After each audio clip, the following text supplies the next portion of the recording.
magpasimula, nais ko po muna hilingan sila Jan at saka si Jojoana.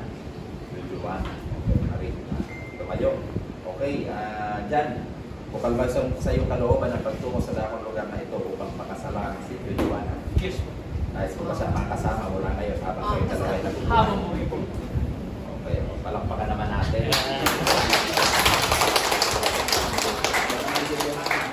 Tumanggap ka ng iyong mababang asawa, ikaw rin kayo nakakarito upang patuloy na makasama siya mula ngayon habang kayo dalawa ay nabubuhay. Ito ba'y walang anumang halong pananakot, panunutok, kumantak sa ito? Meron pang slide. Pero nasa ustong gulang naman kayo. Dahil pumunta ka rito, nasa katinoan ka naman yata. Nag-receive na po kami ng kung ano, para po wala po talaga. Hindi umubra, Hindi no? po umubra. Walang visa. Wala nang visa. Talagang totoo po. Okay, dahil yan, sa lahat po ng narito, mayroon pa bang tumututol sa kasalang ito? Tututulan pa talaga.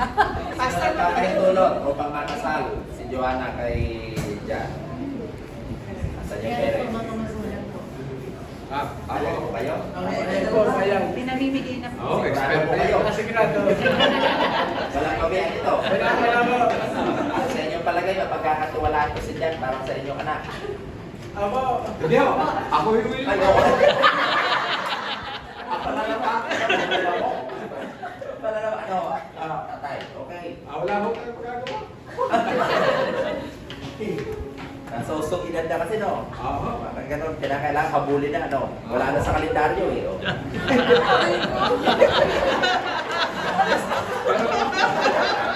Hindi, huwag ka mag-alala, ma'am. Ano pa naman? Sako pa naman. Sakop sa Wentegan, sakop pa sa Kyoto. Okay, o ganun pa man, dahil lahat tayo ay talagang ano, at walang tumututol. Sige o, sa bagay na to, tayong lahat muna ay tumayo. At tayo po ay manalangin. Okay. In the name of the Father, of the Son, and of the Holy Spirit. Father God, you have created the universe, the heavens, and the earth. You have made man and woman for one another. You have instituted the sacrament of marriage wherein a man and a woman might rejoice to become one flesh.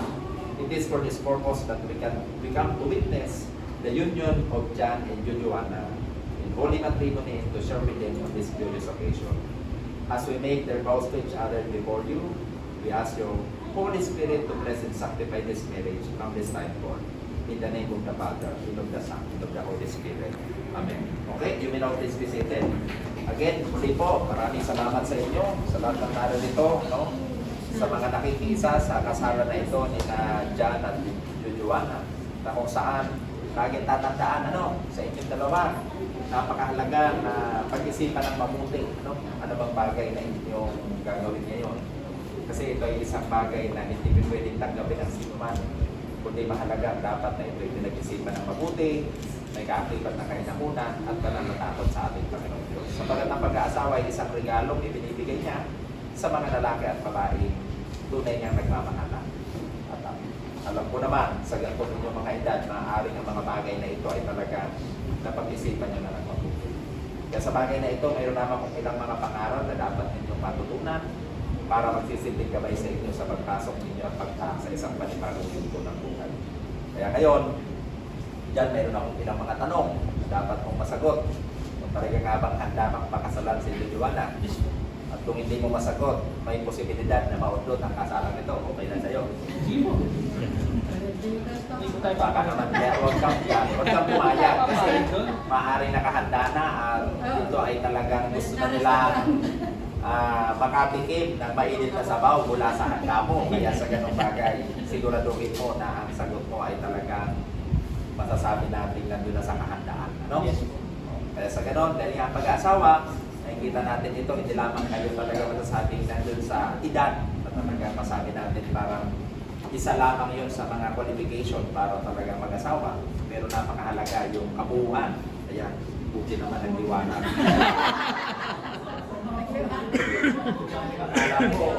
Akala ko tinitipid nyo kami. Akala ko tinitipid tayo sa community. Tingnan mo, nakita ko ang mga kapugian at kagandahan nitong No? Kaya napakahalaga po sa ganung mga bagay. Ano? Sapagkat ang pag-aasawa ay talaga isang sagradong bagay. Kaya dapat tanggapin ng bawat isa na may pagpapasalamat, kainamunan at pananatakot sa ating Panginoon Diyos. Okay? Kaya sa bagay na ito nga sinasabi ng salita ng Diyos, di ba? Kung kaya iiwan ang lalaki at ang babae ang kanilang kanilang mga magulang, sila'y makikitisan sa kanilang napilong kapapangasawa, kapwa-hubad ngunit hindi nagkakahiyaan. Yun ang panuntunan at pananaw ng Diyos sa pag-aasawa. Kaya ngayon, yan, unang mong tanong, natutunan mo na bang makipag-iwalay? Hindi po. Hindi po ako magpag-iwalay. Hindi ka pa nakapag-iwalay? Ayaw ko magpag-iwalay. Hindi, ayaw ko magpag-iwalay. Ano, hindi mo pa natutunan makipag-iwalay? Kasi natutunan ko na po. Ano talaga? Nakawa na ako mga bigla eh. Tabahan ka tuloy. Tabahan ka talaga. Baka sumablay ka sa sagot mo. Ano, natutunan na hindi? Tutunan na po. Natutunan na. Sa parents ko, namumukol. Makasama siya. Natutunan na. At least, tama yun. Kasi napakahirap establish yung mutual loyalty. Once na yung loyalty sa mga parents mo, ay talagang hindi mapuputol. No? Ibig sabihin ng pagputol, hindi naman ibig sabihin pagkalimot, kundi paglipat lang ng priority. Kasi noong mga panahon na ikaw ay binata pa at dalaga pa ito si Giovanna, ang sitwasyon nun, ang lahat ng priority niya ay mga magulang niyo. Pasasalamat sa lahat ng kanilang mga ginawang mabubuting bagay para sa inyo. Sapagkat hindi kayo makakarating sa sitwasyon niyo ngayon kung hindi dahil sa mga sakripisyo na ginawa niyo. No? Ngunit ngayon, dahil papasok kayo sa isang panibagong kabanata at yugto ng inyong buhay, mahalagang matutunan ang makipag-iwalay. Makipag-iwalay in a way sa isang bagay na kung saan, una, na dapat mong iwalayan, walang iba kundi, by the way, yung ex mo ba, nakiwalayan mo na? Ano, bukuhay na po. Wala. Buti naman. Hindi ba naman kahawig ni Move on na po. Giovanna? Hindi po. Di hamak na mas maganda to. Mas maganda po to. Napakaganda. At least alam natin na hindi ka nabubuhay sa nakaraan. Ayos yun. Yun ang una mong dapat na iwalayan talaga. Pangalawa, siyempre, yung magulang. Kasi bubukod dapat kayo ng bahay. Dahil sabi nga, kung paano ikaw ang haligin ng tahanan, baka naman yung mga magulang mo maging anay ng tahanan yun. Baka makagulo. Kaya hindi ibig sabihin na pangit sila o hindi maganda na itutulong nila. Kaya lang, sa sobrang pagiging pamilyar at pagmamahal sa inyo, baka mamaya na pakikialaman yung pagsasama niyo. Kaya dapat nun magkakaroon na magsisend kayo ng mga boundaries nila. Kaya, mami, daddy, kung sa panahon na kung kailan sila hihingi ng tulong, doon lang sila, kayo dapat makialam. Pero dapat matuto sila tumayo sa sarili nila mga paa. At malaman na talagang pinasok nila yan, panatawanan nila. No? Kaya pag may sasabi sa inyo na, babalik na po kami. Yan, hindi ano nyo agad. Bawal na kayo dito.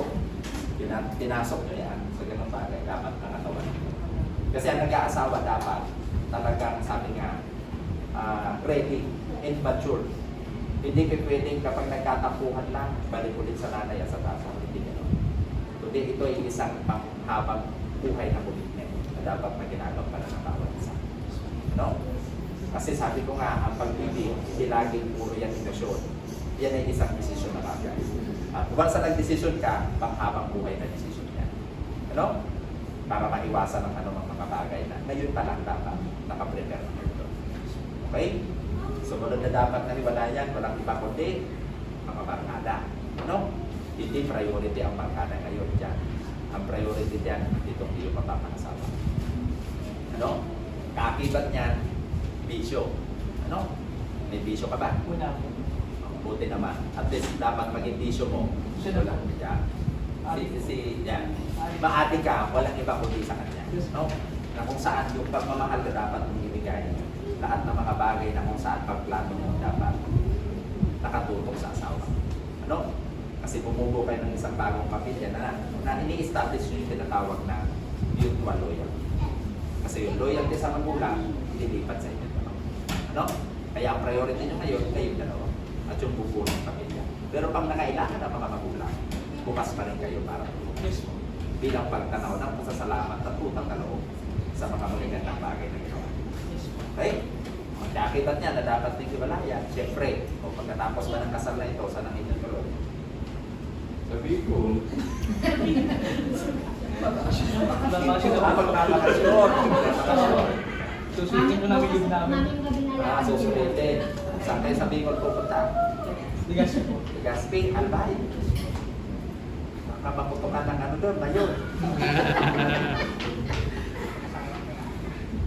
Ba't sino ang taga-Bicol sa inyo? Wala po. Wala. Talaga pupunta lang. Tignan mo natin. Bicolano kasi ako kaya pala tatanong. Kaya sila.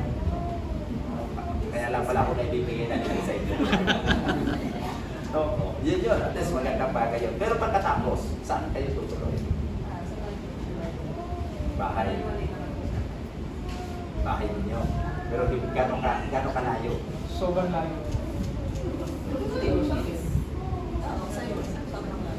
Pero sa inyo, 3 minutes, ang layo. Under 3 minutes. Dapat yan. Ilagay mo to dun sa maliligaw siya na di makakamali. Kasi baka mamaya pag nagtapos sa'yo, balik ulit mo sa kanyang nanay. No? Kasi basta set up lang yan, mahalaga lang na pinakatawanan niyo yan. Pagpanahin niyo. No? Hindi pwedeng lahat ng mga sikreto niyo at ang bagay kung sa magulang. No? Yan ay isang commitment na dapat na matutunan ng magkasama. Okay? Kaya, ikaw din, kung babago ang kalagayan mo, liliwanag. Kasi bakit? Sa ganitong sitwasyon, kung noon, ano bang bagay na iyong gustong gawin ay nagagawa mo. At bukod sa ang mga magulang mo ang nakakapagpigil sa iyo. Pero ngayon, hindi pa na. Mayroon ka ng kinakasuyo, dapat magpaalaman sa lahat ng bagay na iyong gagawin. Ibig sabihin, dapat ka nagpapasakop sa iyong asawa. Pero yung pagpapasakop na yon, dyan, hindi naman dapat ang Yes. ano? Kasi hindi nakikita dyan, dapat may mutual submission pa rin kayo dalawa. Yun ang tama, right term doon, mutual submission. Kasi hindi sa lahat ng bagay alam mo, may mga bagay na alam siya, na minsan siya na masusunod. Okay? Kaya yun yung muna. Pangalawa, natanong ko sa iyo, natutunan mo na bang mag-table? Ano po kasing table po? Table. Set up po ba? Bakit? Ano bang alam ng table? Sa kapatid, wala. Kuya, hindi pa. Di ba? Sa table. Ano? Hindi po. Ha? Di pagkain po? Kaya ano ba kasi ang gusto mong ano yung table? Yung magbigay mo ng pagkain para sa kanya, magbigay mo lang sa kanya. O, di natutunan mo na. Ang table, hindi. Tutunan ako. O, natutunan ka na talaga. Natutunan na. Kasi sa mag-asawa, mahalaga na matutunan ng gano'n bagay. No? Ang pag-table, hindi yung sa kamarin. Sinasabi yung table. Yung table na sinasabi natin. Yung table na dito nyo ginagawa. Diba? Nag-date kayo. Gumagamit kayo ng table. Nagkakaroon kayo ng quality time para mag-usap. May commitment kayo na kung saan ay dapat lagi. Kasi nasa adjustment period yan. Hindi kayo masyado tanggal lubos na magkakilala. Hindi kayo magkasama sa loob ng bahay. Hindi ngayon, lahat pinag-uusapan dapat. So, gagawa ng anumang bagay na kung saan ay hindi na pagkakasunduan ng mag-asawa. Diba? Kasi part ng adjustment, may mga situations dyan na dito nyo palang malalaman kung ano yung mga ayaw at gusto ng isa't isa. Kaya dapat mas malimit ang usapan. Dahil sabi nga, walang problema o sigalot na hindi mariresolve once na nag-uusap. Kaya dapat continuous communication ang pinakailangan. At yung communication na yun, dapat active communication. Ibig sabihin, sa ganung mga bagay, hindi kayo nag-uusap para i-pinpoint kung sino yung may mali. Hindi kayo nag-uusap kasi gusto ninyong lalong mapagal ang inyong pagsasama na. Pero sabi nga, sa komunikasyon, para itong grasa. Sa isang dalawang gear na kapag may grasa, nagiging smooth ito. Siya yung grasa ng pagkasama. Kaya dapat ang komunikasyon hindi nawawala. Hanggang sa dumating yung point na kapag nag-blend na kayo, nagko-complement na kayo sa isa't isa, alam niyo na kung ano yung ayaw at gusto ng isa't isa, madali na para sa inyo. Okay? At sa komunikasyon na yun, napakahalaga na talagang huwag iiwalay ang kasama niyo. No? Bilang gabay po. Diba na? Kaya dapat everyday mayroong usapan. No? Kaya kung doon kayo tutitira sa bahay nila, nila Marie, sa ganong pagkakataon, laging tatandaan, ano mang bagay na inyong naating ka, nung panahong dalaga ka pa, Marie, hindi yun iyo. sa mga magulang niyo. Pero ngayon, sa bagay na ito, ang una niyong magiging pagmamayari, kung doon kayo malapit sa inyo, walang iba, kundi table. Kaya yun ang una niyo dapat nabiling na ipasok sa bahay. Sibakan. Bakit? Kasi once na nag-uusap kayo doon, yun ang privacy niyo, na hindi pwede kayo pakialaman ng mga magulang. Ano? Kaya kayo, mag-a-adjust din kayo sa inyong anak. Once na may pag-uusap sila, privacy nila yun, huwag niyo muna pakialaman ang dati hindi ang tulong yun. Para sa ganong bagay, matuto silang mag-desisyon sa sarili nilang mga pa. Ano? Pero kapag nangailangan ng tulong, at talagang ganong bagay, itulungan niyo. No? Huwag niyo namang dumating sa point na pagtulungan yung inyo magiging manuga. Ano? Huwag niyo magpagtulungan. Diba? Diba yun eh? Yung tinutulungan sa pinagtutulungan. Ano? Kaya huwag niyo pagtulungan. Kundi tulungan para sa ganong makapag-adjust. Okay? At yakibat niyan, mahalagang bagay dito. Na kung mayroon man kayo din pagkakaunawaan, mag-usap muna. No? Napakahalaga no? Kaya dapat commitment nyo, bago umuwi ng, pagka nakauwi ng bahay, bago matulog, nag-uusap muna dapat. No? Kasi doon nyo mas lalong makikilala ang uusap isa't isa. Okay? Kaya pag gano'n, pag uuwi ka, sabi mo na kagad kay Mali, ano ba tawag mo pag di magkaaway yung Akin sweet po, na sweet? akin. Ah? Akin. Short po, akin. Akin, o. Sabi mo, akin, tama na. Ititable kita. Yung pagdating ng gabi, may ititable mo. Yung parang specific lang. Yung pala yung table na Oh, sinasabi. yun ang table. Communication ang ibig sabihin. Diba? Dapat mayroon kayong quality time para mag-usap. Mayroon kayong quality time para sa ganung bagay. Pagplanuhan ng anumang bagay na gusto nyo. Kasi hindi pa pwedeng nag-a-assume lang tayo. Akala ko gusto mo kasi. Kaya kung ginawa yan para sa'yo. Pero yung pala din niya naman gusto. No? Kaya dapat pinag-uusapan. Para dumating yung point na mag-blend kayo. No? Kasi sa pagsasama, magkaiba kayo ng kinalakihan, different culture. Di ba? Different upbringing. Kaya later on, hindi mag-blend. Kaya sa pag-uusap, doon mag-blend. Doon yung masasabi na ayaw ko ng ganyan. Hindi gusto yan. Ito yung bagay na gusto ko. Makakapag-adjust ang isa't isa. Okay? Yun yung bagay na dapat nakakita mo. Ngayon, pangatlo. Natutunan mo na ba ang love triangle? Alam ko na po yun. Alam ko po yun, pare. Hindi ko tinatanong ko. Sa Panginoon. Ano ko tinatanong ko? Oo, sa Panginoon. Sa Panginoon. Nasa sentro ng Panginoon namin. Hindi lang tayo ganito. Hindi lang tayo ganito. Hindi ibang bagay. Specific lang kasi tayo. Talaga ito ay kaya ka dapat nagpapaliwanag ka mo. Sa barangay ka dapat magpapaliwanag. Gusto ko kasi specific. Tatanong lang ako. Katira po kasi ito eh. Marami pong paligi-ligi. Gusto ko po kasi diretso lang tayo. Tama yun, diretso, no? Yun naman talaga ang tinatanong ko, no? At least malaking bagay yun. Alam mo, tamang lang tayo dito. And sabi nga, Yun po yung nag-triangle in ko. every relationship, you need to put God first at Yes po. Kasi ano bang pagsasama ninyo, pag kayo lagi magkasama, pag wala ang Diyos, ay magiging problema. Yes po. Kaya napakahalaga ang Panginoon dapat ay maging sentro ng pagsasama. Okay? Yes po. Kaya dahil dyan, pasado ka. Yo! Diretso lang tayo. Diretso talaga. Pero ganun pa man, no? Tinatawanan ka lang ng asawa. Ganito lang po talaga kami. Akala niya, lulusot na siya. Kaya dahil dito, Marie, ikaw naman ang aking tatanungin. No? Kasi akala mo, siya lang. No? Siya naman ang tatawa daw sa'yo. No? Kaya ngayon, Marie, ito naman ang tanong ko sa'yo. Nasagot, magaling itong mapapangasawa mo. No? Magaling mambola. Ay, hindi. Magaling sumagot. No? Kaya sa bagay na yan, sa'yo naman. No? Ito ang aking tanong. Sa iyo bang palagay, pagkatapos ng kasal, ano yung unang minuuban? Damit. Sige. Okay, oh, damit. Sumunod. Maliligo wala. Ligo na, Diyos ko po. Ligo na agad. Kinakabahan ako kasunod. Ano? Uli na lang, nasagot. Ano? Ano yung minuuban?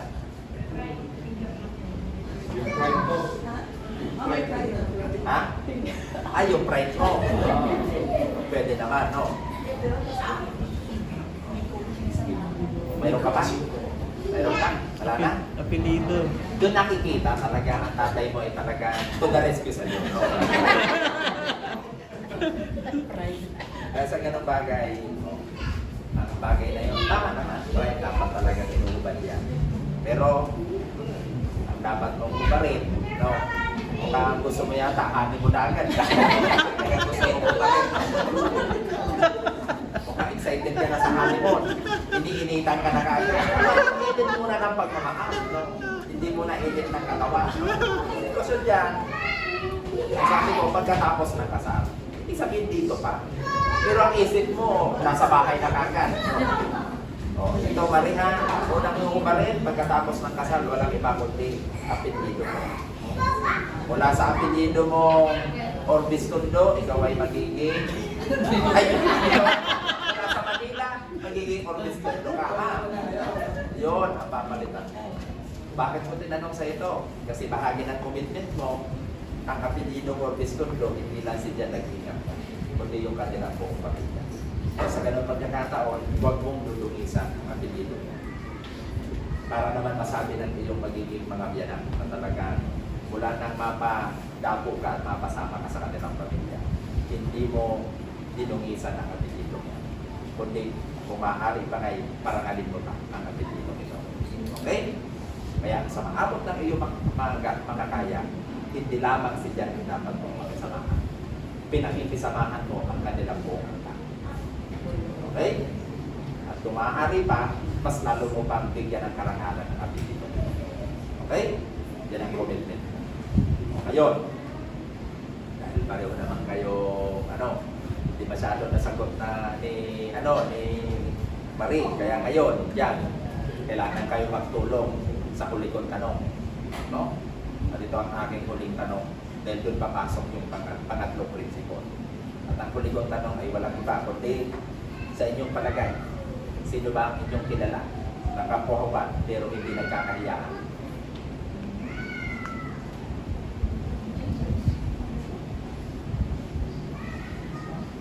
Para may dumama kila. Ano? Ang Panginoon. Ang Panginoon?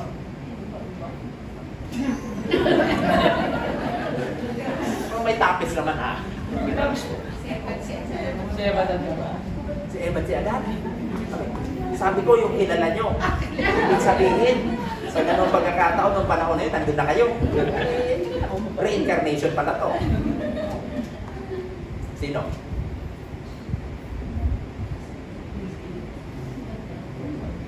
Yung kilala nyo. Kung ang sasabihin, kaya hindi matutuloy itong kasalan to. Sige. Sino?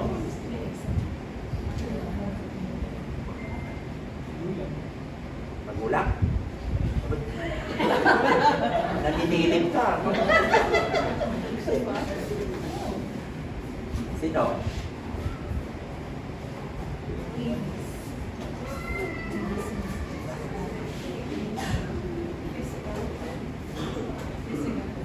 Bakit? Ano ba? Ano? May ulit. Ano? Siri. Ano? Ah? Ba't sinasabi ka ano? May nasabi ka na eh. Yun na yung sagot na eh. Sino? Sirit. Eh, may nasabi ka bago sirit eh. Other? Eh. Ang sabi mo kayo na sabi mo, kami. Pero bakit? Pag nag-honeymoon ba kayo, ang hirap kayo mag-honeymoon na kayo. Diba? Kami po. Kayo yun, di ba? Sabi ko, kilala nyo, meron din nagkakayaan. Kayo yun. Diba? Kayo yun. Diba? Na nagkakayaan kayo. Abay, sa ganitong pagkakataon pa rin, ang mga bagay na dapat hindi kinakayaan. No? Dapat niya excited kayo pareho sa isa. Kasi bakit? Kasi nagaganap lang yung ganong mga bagay sa magkasawa. Siyempre, pagkatapos nito, kung sa Bicol kayo, doon ang honeymoon nyo. Kasi doon nagaganap ang third principle. Kung mayroong mutual loyalty, may mutual commitment. Mayroon din, tinatawag na mutual transparency and ano, transparency at saka ano, kasi yung pagiging transparent ay nagpapakita na ano, pagiging open sa isa't isa. Di ba? Kasi yung openness na yon, yung nakedness na yon, physical nakedness, pero dapat kasama din yung emotional, intellectual, even spiritual nakedness. Sabihin, kung paano nagiging bukas kayo sa isa't isa, ay pagkakatiwala nyo ang inyong mga physical na katawan sa isa't isa, dapat naman kasama yung inyong mga nararamdaman.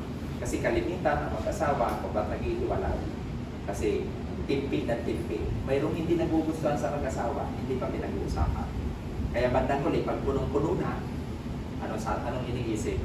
Paano ko kaya iiwalayan itong asawang ko? Hindi ko na mapagtiisa. Di ba? Kaya hindi ko pwedeng gano'n. Sa mag-asawa, dapat transparent. Kapag mayroong hindi nagugustuhan na rin, kausapin mo kagad, tara, table tayo. Hindi ko nagustuhan yung sinasabi mo. Hindi ko gusto yung kanyang ugali mo. And vice versa, gano'n. Para at least nare-resolve ka agad ang anumang bagay na problema at hindi lumalala. Ano? At kakibat niyan, spiritual transparency. Kung paano bukas kayo sa isa't isa at naipagkatiwala niyo ang mga katawan niyo na hindi kayo nagkakahiyaan. Sa kabila ng privacy na inyo lang yun, tama. Hindi nyo naman ipagsasabi sa iba yun. Di ba? Kung dumating yung bagay na yun, di ba? Hindi ko lang alam kung anong gusto nyo doon. Kung may liwanag pa o madilim. Di ba? Ano bang gusto nyo? Maliwanag, madilim? Maliwanag. Ayaw na suspense. Sige. Kung ganon, kung paano ganon kaliwanag, hayag na hayag sa isa't isa, ganon din dapat kayo. Huwag din dapat nahahaluan o kulambungan ng anumang dilim sa inyong pagsasama. Dapat maging maliwanag din, magiging open kung ano yung bagay na dinagustuhan para at least naayos ka agad ang problema. Okay? Kaya para magkaroon ng isang maligayang pagsasama, una, mutual loyalty, mutual commitment, mutual transparency. Ano? Para sa inyong dalawa ay dapat na ito. Maliwanag ba? Naintindihan niyo ba ang mga pangaral na ito? Naiintindihan ko. Ako ba kayo sa harapan ng Diyos at ang mga sangsing namin ko ngayon na pagsusumikapan ninyo na maisakatuparan ninyo ang mga pangaral na ito upang kayo magtagumpay sa buhay pagkasama, bilang magkasama. Kung ganon, palakpakan natin sina Jack. At sa inyong pagkakatay ko, ang nangyari lamang na kayo maghawak ng kamay. Dahil akay tatanungin, harap, isa't isa. Tingnan nyo, baka mamaya hindi yan yung mapapangasawa nyo, ha? Tingnan nyo. Okay, Jack. Tinatanggap mo ba si Marie upang maging iyong asawa? Bahagi ng iyong katawan, puso at isip. Para yata nagkamadali ka. Excited mo kasi. Excited mo. Ang gusto mo na kagad, pinigil na mainit na sabaw. Nais mo ba siya makasama? Wala kayo, tapos kayong dalaway na bubuhay. Yes po. Nangako ka ba? Mananatili ka sa kanyang tabi at magiging tapat na asawa. Sa panahon ng karamdaman o kalusugan, kaligayahan o kalungkutan, ngayon din sa mga magaganda o masasamang pangyayari ninyong kakaharapin sa inyong buhay pagkasama bilang mag-asawa. Nangangako. Nangako ka rin ba na patuloy na mamahalin si Marie? Ikagalang, irerespeto, puproteksyonan siya sa anumang uri ng panganib at aaliwin siya sa panahon ng kanyang mga kadalamhatian, mananatiling laging bukas at tapat at iingatan siya habang kayo dalaway na. Nangangako po. Nangako ka rin ba na kung mayroon ka mga makabagay na matutok ka sa hindi ka nais-nais, pag-uugali, gawin, mga nakasanayan ni Marie, ay patuloy mo pa rin siyang tatanggapin at patutunayan ang iyong pagmamahal bilang tanda na iyong pag-ibig ay pinapamalas ngayon ay panghabang buhay. Nangangako po. Nagpapatanda. Okay. Ganon. At least, safe ka na doon, Marino. Dahil dyan, palakpakan natin si Jan. Pero naman, it's your turn, Marie. Paano ka tinanggap ng iyong mapapakasawang si Jan? Ringo, ikaw naman. Tinatanggap mo rin ba siya upang maging iyong asawa? Maging bahagi ng iyong katawan, puso at isip. At nananatiling tapat na kaibigan at tunay na minamahal. Yes. Madali ka din, ano? Nangako ka rin ba na patuloy na mamahalin si Jan upang maging tapat na asawa sa panahon ng karamdaman o kalusugan, kaligayahan o kalungkutan, gayon din sa mga magaganda o masasamang pangyayari ninyong kakaharapin sa inyong buhay pagkasama magsama bilang mag-asawa. Yes. Nangako ka rin ba na patuloy na mamahalin siya, igagalang siya, irerespeto siya, susuportahan siya sa lahat ng kanyang mga pangarap kasama ng inyong magiging mga anak, at patuloy na aalinin siya sa panahon ng kanyang mga kadalamatian, mananatiling laging bukas sa tapat ng iingatan siya habang kayo dalaway na buhay. Yes. Nangako ka rin ba na kung paano ka tinanggap kanina? Kung mayroon ka mga maaaring natuklasan, malamang na hindi magagandang gawin, pag-uugali, nakasanayan ni John, ay patuloy mo pa rin siyang mamahalin at patutunayan sa kanyang iyong tunay na pagmamahal. Yes.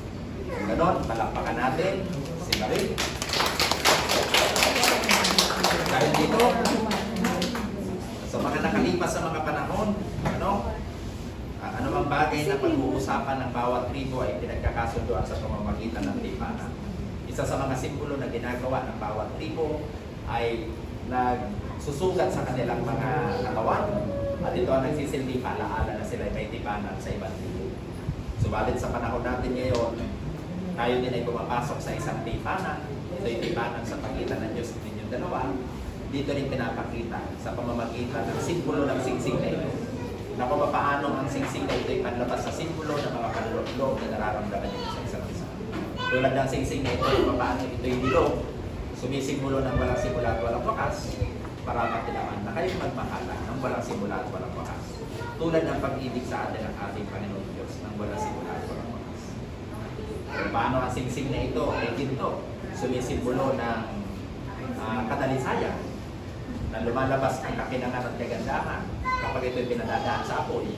Maaaring sa inyong pagsasama, pinadaan din sa maraming mga unos at apoy ng pagsubok ang inyong pagsasama, pero ngayon pinadadalisay niya at pinakikina, kaya nandito pa kayo ngayon para magpakasama. Ibig sabihin, dalisay na ang pagmamahal. At nawa, mapanatili ito na maging dalisay, kung kaya't ang aking pakiusap mula ngayon, pag naisuot na ito sa inyong dalilis para sisinga, huwag nyo nang tatanggalin. Sapagat ito rin ang proteksyon sa inyong pagsasama.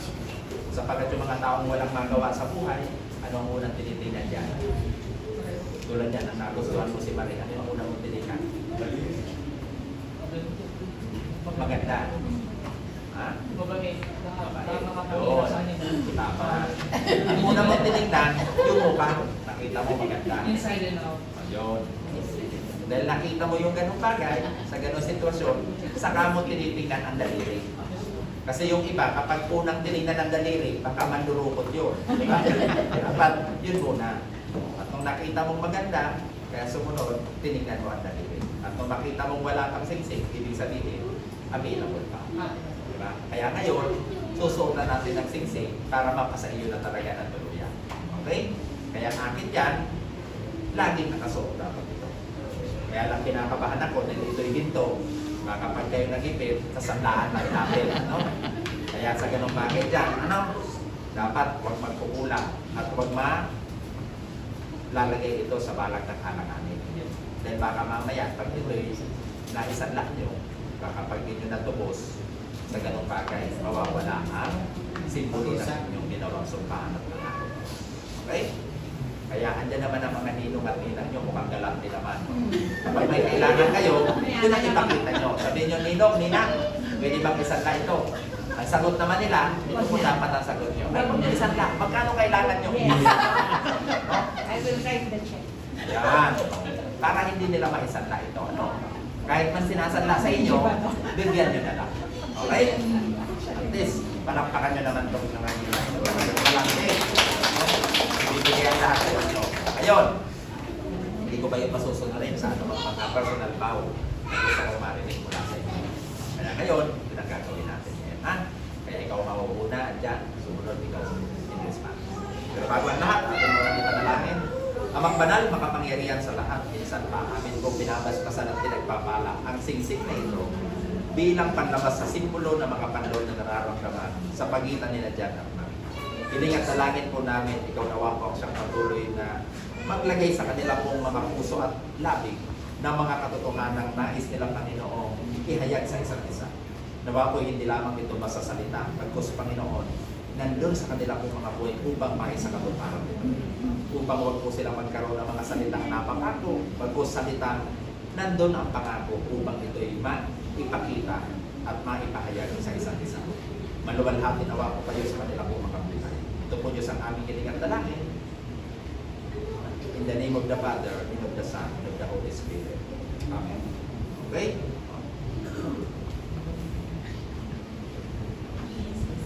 Sige, ako na ka dyan. Pagkatapos ng taong mo, isuot sa kaliwang daliring palasisinya. Sapagkat ang kaliwa, sumisimbolo ito na sa bawat tibok ng puso mo, wala nang iba na tinitibok ang puso kundi tanging kayo na lamang. Okay lang po ba kunin yung maupo ko? Cellphone ko? May kodigo. Mahaba. Baka naman malaki. Ay, Dalawa. Yan. Ito. Pinagbayaan namin eh. Ganon. Pwede naman. Ibigay na. Nasaan? Asa na? Asa na cellphone mo? Ganda. Sige. Oh, nasa. Kuya Obi, pinagkirap natin eh. Minsan lang kayo. Sa customer. Maba nga to.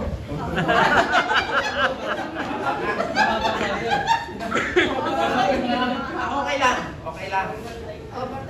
Sort na na ba? Para yata. Para baka mag-iyakan kami dito. Para sasabihin ito. Pero gusto ko lang malaman mo. Nakasama mo ako habang buhay. Hindi tayo iwan. Hindi ko mapapangako sa'yo, hindi tayo iyak. Pero, isa lang may make sure ko sa'yo, hindi ka mag-isa. Ito. Mahal na mahal ka. Jowa na pag nagduyeg Manila or Istondo. Ilang father, baka mapayak ka. Ganon. Yun lang. Kasi siyempre, kalagaya nun, di ba? Yung utang mo, utang niya na. Oo. Ganon na yun, di ba? Pero yung kamatayan mo, suluin mo muna. Sige. Ah. Sige po, palakpakan natin. Sige po. Sa kaliwa. Yan.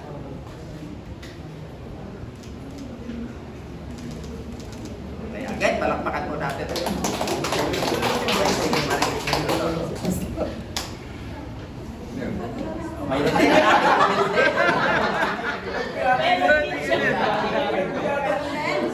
Ito, konti lang. babae yan, dapat pagbigyan natin yan.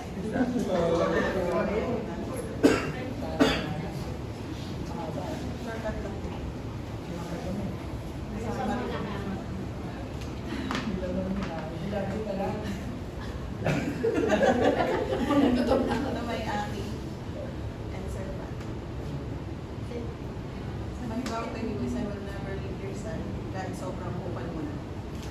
Kahit na kahit mahiga tulog ka, I will always be here when you wake up. Nakatalikod.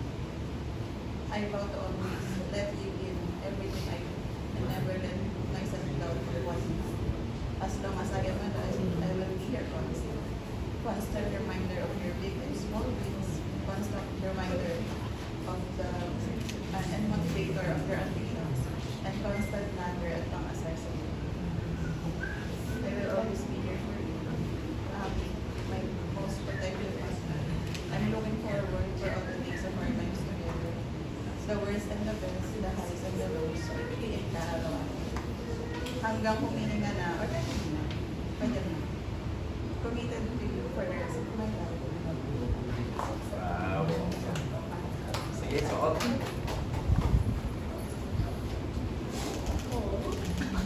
Palakpakan natin.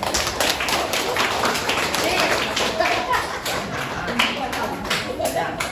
Pagkakataon. By the way, ilang singsing na binigay sa inyo dyan? Tatlo? Talantin pa na, no? Tandaan mo, dadagdagan niya pa ng tatlo. Dadagdagan niya pa ng tatlo. Yun ang usapan namin eh. May tatlo pa siyang binigay. Alam mo kung ano yun. Kasi galat dito. Alam mo ano yun? Ano yung tatlong ring na yun? Una, walang iba, kundi boring. Boring. Kasi minsan, ang hirap talagang kasama, magkakasawa, no? Minsan, Hindi pa nga, di ba? Minsan, pauwi. Kaya, di ba, ang asawa, kaya ngayon may adjustment dyan. Darating yung point, hindi ka pa naalis, ang tanong agad ni Marie, anong oras uwi mo? Di ba? Kaya talagang, kasi nabubuti yan. No?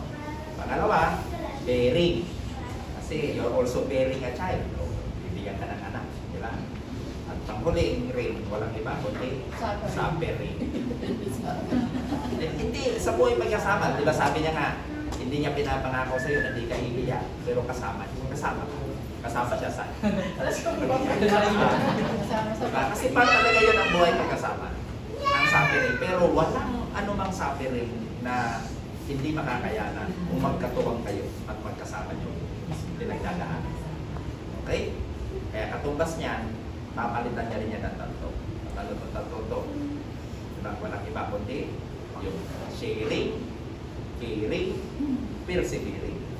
Kasi ibig sabihin, gumawa ka man ng kabalbalan, basta nag-persevere man, tuloy ang pagsasama. Diba? Kaya napakahalaga yung ganun. Okay? At kakibat nito sa pag-aasawa, lagi mong tatandaan. May 4 na bagay na dapat ka matutunan ng pag-aasawa. Para laging masaya ang asawa mo. Sabi nga, happy wife, happy life. Diba? Para maging masaya ang asawa, napakahalaga ng 4 na bagay. At ano to? Una, marriage is not a word but a sentence. And that is death sentence. Kaya ngayon, disintensyahan ka. Ha? Papatayin mo na ang salitang ikaw. Hindi na pwedeng laging ikaw. Kundi lagi na tayo. At kayong dalawa yun, hindi yung tayo. Kayong dalawa yun. Kayong dalawa yun. Ha? Laging iisipin sa lahat ng plano, tayo. Yung kayong dalawa. Okay? Kasi ngayon, hindi ka na nabubuhay na ng sayo lang. Laging kasama sila. Okay? At kayo ngayon pinapagiging sila. Okay? Yun yung una. Pangalawa, marriage is a joint account. Joint account na yan. Yung pera mo, pera niya. Yung pera niya pa rin. Diba? Diba? Ganun kasi ang asawa talaga. Kasi provider ka eh, di ba? Bilang lalaki. Kaya sa ganung bagay, dapat ganun talaga. Kaya ang trabaho mo, kaya joint account dyan, as a man, your responsibility is to provide. Kaya dapat always deposit. Deposito ka ng deposito dapat. Pero ang asawa mo, siya naman ang withdraw ng withdraw. Diba? Kasi mahirap na pag nag-withdraw yan, walang ma-withdraw. Marunong pa ba magpaputok na pa rin? Naku, pinag-aaralan pa. Mahirap na mapapagtukan ka. Kaya mas mainam na sa bagay na yan, eh talaga. Ganun talaga. As a provider talaga gagawin. Okay? Kaya sa pagkakataon to, para magawa mo yan, pangatlo, marriage is a workshop. Bakit workshop ito? Kasi you as a man, you are on a working side. But as a woman, she is on a shopping side. Kaya work, shop, working, shopping. Di ba? Nang sa'yo, no? Kasi siyempre may maintenance to si Marie. Tignan mo naman, pagkaganda. Di ba? Hindi maintenance ng gamot. Maintenance ng pagpapalipan, make-up, pabango, di ba? Lagi manicure, pedicure, di ba? Lipstick. Kasi para manatiling maganda sa paningin mo ang asawa mo, dapat may maintenance ka binibigay. Gusto mo lagi mabango, hindi ka naman nagbibigay ng pampabango, di ba? Bakit mga mo yung sibuyas yan? Kaya dapat dun, parte yun na dapat mong ibinibigay sa asawa. Huwag mong pababayaan ang asawa. Yun ang ibig sabihin. Di ba na? Yun ang isang sitwasyon. At panghuli, marriage is psychological. Sometimes, you are on the side of psycho side and sometimes logical side. Kaya minsan kapag may tumpak ito, sabi mo parang may tama yata ito. Minsan talaga gano'n. Lalo na pag panahon ng buwan ng kalat, huwag mong sasabayan. No? Minsan naman, ganun ka din. Dapat ay intindihin ito. Sometimes naman, nasa logical side kayo pareho matutong mag-intindihan sa isa't isa. Diba? Kaya kayo, naintindihan nyo ba ang matapangaral nito? Nangako ba kayo sa harapan ng Diyos na patuloy na pagsusumikapan na may saayos sa inyong pagkasama? Bilang pagpapasalamat sa Diyos at sa lahat ng karal nito. Okay. Ngayon, Kaya naman pong hinihilingan ang mga ninong at ninang at magulang na tumayo. Bilang mga ninong at ninang, kayo pang tumatayong pangalawang magulang, ano? Bilang pangalawang magulang, kayo pang tumatayong tukod sa mag-asawa. Ano ba yung tukod? Diba? Bilang mga ninong at ninang, kapag may bahay sa probinsya, binayo ng bagyo, tinutukuran ito para maging